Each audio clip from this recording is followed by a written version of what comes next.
ಆದಮುಲ್ಲಾ ಕಲಮಡಿ ನಾಲ್ಕನೇ ಸ್ಪರ್ಧಾರ್ಥಿ ಕಾಂಕ್ರೀಟ್ ಮೇಲೆ ಹಾಕ್ಬಿಡ್ತಮ್ಮ. ನೋಡಿ ಹಾಕು, ಕೆಳಗಡೆ ನೋಡಿ ಹಾಕು, ಎಲ್ಲಿ ಹಾಕ್ಬೇಕು ಅನ್ನೋದು.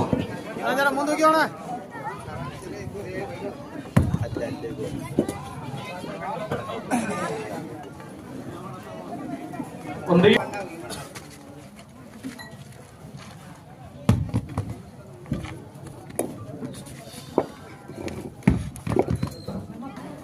ಆದಮುಲ್ಲಾ ಸಾಕಿನ ಕನ್ನಂಬಡಿ. ಇದು 7ನೇ ಕಲ್ಲು 39 kg, 8ನೇ ಕಲ್ಲು 41 kg.